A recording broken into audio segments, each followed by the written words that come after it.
We educate during difficult times. We collaborate at Expert35. This is for a better tomorrow and a better today.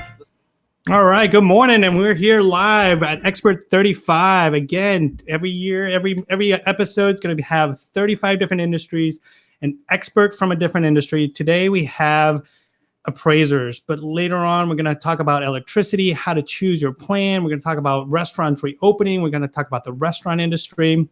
So we've got all kinds of experts helping you, talking about the challenges, the hardship, and the opportunities. And today I've got Barbara Blades from an appraiser that's been in the business for a really long time, and we'd love to have you. Thank you for joining me today. Gabriel, thank you for inviting me. I'm thrilled to be one of your experts. Thank you for being on. If you want to follow the conversation, you can text Expert35 to the number on the screen. And Barbara is Expert02. So you'll be able to see her on the comments. We'll get her your contact info. She's going to be our expert walking us through the challenges of today and really the appraisal industry. The appraisal industry has changed. Things are moving in a different direction. And obviously with this lockdown, a lot of new things are happening. So Barbara, tell us a little bit about you, and then we can get into it. Well, I'm a personal property appraiser, which is very different from a real appraiser, real property appraiser. As in, I do residential contents, fine art, antiques, collectibles, and I appraise the items for insurance purposes, estate purposes. Sometimes I'm needed for expert testimony. I also help with people downsizing, sort of strategically thinking about how they'll move their collection either within their family or on the secondary market for resale, because there's simply no room in their next home. And I do have some suggestions for during this time when we're all at home on how to protect your collection. And that's really to photograph it and take notes, document it, work on your files about special items in your collection, especially the provenance details. If something's been handed down your family, if you're able to, call your relatives, write down a story about that. Right. Have like the history of it, right? And that kind of just jumps us right into it. Like, well, what is changing in the appraisal industry? Obviously now we're not able to just meet up and talk. And so how is that changing? So, your appraisers are all member of appraisal organizations. If it's International Society of Appraisers, American Society of Appraisers, AAA, and we all have a representative communicating with Congress and the IRS. And we are making sure that we follow the guidelines that are expected, and that will be, if an appraisal is submitted to government, it will be done appropriately. And that is virtual appraisals. We have been doing, appraisers like myself have been doing appraisals from photographs for years now, but it's becoming more and more the norm. And we're also able to connect with, let's say, an estate representative and have a tour of a collection. And as long as that representative can talk to us about measurements and condition, we'll note that in our report, and we were able to do an evaluation from that and write in a report. Excellent. So now one of the things you're saying is that you can actually work remote, right? Absolutely. And what are the, people are already starting to blow up some questions. So here's this is kind of, obviously people are looking for some fast cash. They're saying the economy is crazy, right? 25 million unemployed. Is this a good time to sell gold? Is it the same as silver? Silver? It is a great time to sell gold. And that's really where you're going to get your fast cash. Same thing with silver. If you want to melt that down, you can take that to someone. They'll buy it for the price value. I did not double check the prices before I went on the air today, but they have been on a consistent upward trend. And so I would definitely recommend going that avenue if you need to sell something quick. And now there's the other opposite side, right? This person's going to inherit some art, but I don't know what to do. Do they save or sell? I guess that's a really open-ended question for you. Well, the number one thing is to submit some photographs of the collection, and you're going to get a complimentary project estimate. And really, my peers do the exact same thing. They may not give you an estimate over the entire collection first time around, but you could submit the 4 or 5 items that you're most curious about, and you'll get a project proposal. And based on that feedback, that should help you address the rest of the collection. Or maybe it's, that will help determine if you should have a project estimate on the entire collection or if it's truly representative, just work from the numbers. Right. And so like, let's talk a little bit about, people are inheriting or they have all these things that they want to appraise. Talk a little bit about the insurance and like how all that ties in or why it's important to have things appraised. Well, you want to be able to validate your property and you want to make sure it's covered in case there was damage to the item or theft. And, you don't think that's going to happen, but it does. It's not common for me to be brought in on a scene to do a damage claim appraisal. And that's one of the reasons why you want to be organized.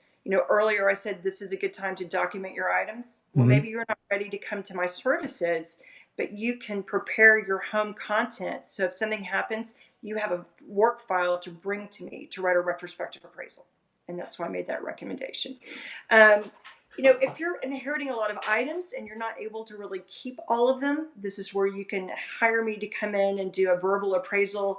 And I can talk to you about items that would be worth keeping or perhaps selling because it's just so much money and it'd be too expensive to share. Right. And it can help maintain the collection.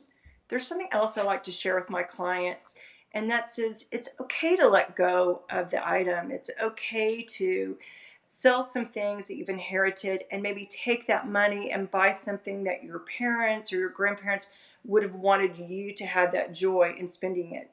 If it was a family vacation or it's an artwork that's more suitable to you, that can then become a memory of their legacy. Does that make sense? Absolutely. Here's some questions from the crowd as well. Are some appraisers being delayed or exempt because of the lockdown? Like what do you see would be delayed or not happening? No, I don't think so. No, I mean, things need to be in, there's not been a delay. I mean, they're certainly going to talk about COVID-19 in your state. You're going to talk about, depending on the type of appraisal that you're doing, the date of when this really affected the economy, because that could affect the market trends, and that will be in the report. Certainly not going to be ignored, but not delayed, just documented differently. Well, and let's talk about documentation, because you're saying that every 5 years or something like that, you should have an appraise. So it's every 3 to 5 years. But on that note, I like for you to go back to your insurance agent. And I think it's really important that you have a conversation and get to know your insurance agent adjuster and talk about what they recommend for your collection. And that information is really determined based on the appraisal report that I submitted. And if you have an item that has a lot of market fluctuation, you should come back to me in 3 years. And I can also do a 20-minute search and say, hey, the market looks stable. Let's wait another 2 years. Right. So it's really a conversation to have. And let's talk about, in your opinion, in your expert opinion, what are some of the resources? Like people right now may not have all the cash, right? What are areas where they can get the value, right? Are they websites? What do you recommend in terms of some of this research? So, when I do my research, it needs to be relevant to the market, but I always start with what's available. What can I find online? So I absolutely recommend going there. And if you just kind of want to follow your collection, I recommend setting up alerts with various auction houses that might, feature or commonly sell similar items in your collection. That makes sense. Yeah. Find out when they're coming up. And on the auction market, because I have been working with some families that are downsizing, and I'm in communication with some auction houses on a weekly basis, their sales are up. They are selling almost everything that they're putting online. Wow. And doing really, really well. And that's not just in Houston, Texas, where I'm based. This is with Skinner's Auction House. This is on the East Coast. This is upstate. We're seeing a really steady selling. So people are at home and they're buying and they're going to these online auctions. And and there's been certain guidelines. You're able to pick. They're not stacking the items that have sold to be picked up. They're sort of staggering everything. But we're finding that collectors are working together. Everybody's open to. I can wait a day to pick it up, and the auction house is not demanding that you pick it up within 24 hours or 36 hours. Right. So that communities are really working together. So it is good to look at these auction houses. It's also looking like even stuff like eBay. I mean, if somebody's trying to put something that's similar and it's not that even, it's kind of rare, that's a place to at least find a starting point for the price. And I always love a client that's like, hey, do everything for me. But I also love the client that, takes a lot of pride in their collection and enjoys collecting.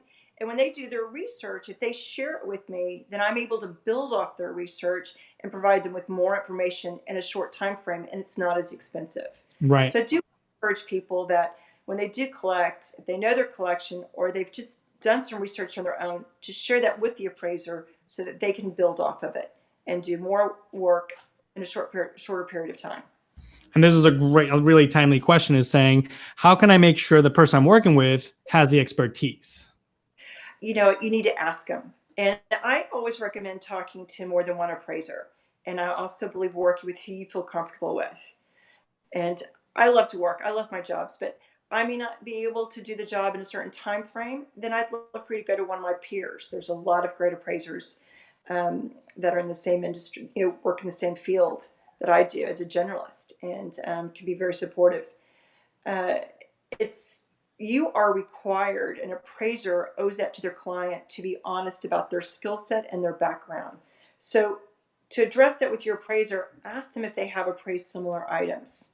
Ask them if they're going to have to work with another appraiser. And that's okay if they have to work with another appraiser, but you have the right to know if they're going to be able to do everything on their own or if they have to reach out to a peer. And do you need to get multiple appraisals, or is one all you need? It depends on the project. For example, a team of appraisers will go into a project like appraising the archives of Billy Graham. And for an example of having to reach out to an appraiser, I consulted someone on that team when I was doing a book collection. And I was able to do the book collection on my own, but I needed to make sure that I had all the tools in my toolbox to be able to complete that. And if I have any concern, I'm going to reach out to someone else for additional information. Perfect. And of course, we're in Houston, so somebody's got an autograph collection, baseball card collection, right? Or baseball collection. What is the best way to ensure its protection as it's passed from one generation to another? Documentation, photograph front, back. You need to note the condition of every single card. It's so important for the sale. Make sure it's in a climate-controlled environment. I think these are actual baseballs, or the ball themselves. So yes, even that. I mean, protected. Actual ball. Yeah. Carries over. And there are some great auction houses that host sports memorabilia sales, but there's also auction houses that only deal in sports memorabilia. And I also recommend checking on those sites and seeing what's relevant to your collection. And recently brokered a baseball bat. If you have any interest in selling it, that's also a conversation to have, because I helped sell a baseball bat that probably would have sold at a higher level if it had been offered on the market 15 years ago, strictly because of the name. It's no longer a household name like it used to be. Right. Well, my favorite part of the show, 3 things to do now. So what should people do, especially when they have this time on their hands, right, and they want to protect their assets? What are the 3 things? Go. Glad that you asked. There are inventory programs on the internet. I would download one or make one yourself on a spreadsheet, which would be number the item, describe the item, and take a photograph of it, especially everything that you think might be worth over $3,000 or more. And I would also do room shots of your home and keep that all in a special file. So if something does happen, an appraiser can go back and take care of that. If you have any questions or just curious about something, appraisers love to talk about what they do. They would be happy to look at the items in your collection and just give you some feedback. So if you're curious, reach out. Yeah, and certainly we'll put all your contact info on the feed. Again, we've got Barbara with Expert02. If you text Expert02, you're going to go to all her contact info. We're also going to kind of put you on the feed so you can answer some of the other questions on the Expert35 channel. Thank you so much for being with us today. Thank you. I've really enjoyed being a part of your expert team. This has been an absolute delight. And again, if anybody has any type of question about appraisals, antiques, fine art, collectibles, residential contents, please reach out. I would love to hear from you. No, thank you again. Super important, super timely. People need to protect their assets, but people are also looking to sell, right? 25 million unemployed. I mean, your advice comes really, really timely. I love the fact that you can say things that, hey, go take photos of it, document it. You don't need to pay for these services. These are things that you need. And then when you do, contact someone, a professional like you, it's going to make the job easier. It's going to make it more streamlined. Further, I can do more for you. The more information you give to me, the more I can do for you on a budget, or not a budget. I'm still going to be able to build off that. That's so great. Thank you so much. Thank you for your advice. Stay safe. I know we're opening up again. So we'll see how some of this changes. One more question, I guess, is people are saying, is that a real thing? Are these like road shows a real thing? Like when people line up and go to the... Absolutely. And I was on one when I was living in Bermuda. They're quite fun to be on. But for example, BBC is really the founder of Antiques Roadshow, which I think is now a household name. But what happens is when they're hosting one in your area, it's going to be advertised. You bring your item, and then you'll be greeted by some appraiser coordinators, and they're going to look at it, and they're going to put it in a different category. They'll either give you different information. They'll either give you the information you need, or they'll ask you to wait. Right. And then you'll be invited for the show, where you'll know that you've been carved out for the show, but you will not hear the evidence or the findings until you're actually on television. But they're a lot of fun. That's awesome. Again, Barbara, thank you so much for your time. Thank you for being here. Stay safe, and we'll see you again on Expert35. Sounds great. All right, guys. Thank you for being with us. We'll be talking later on about electricity, shopping for electricity, restaurants opening back up. Thank you for joining us. We'll see you soon. We're going to leave you with a little jingle, see if I can get this done.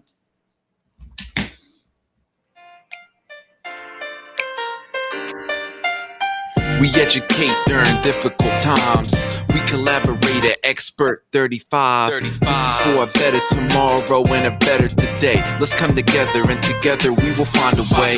You got questions? We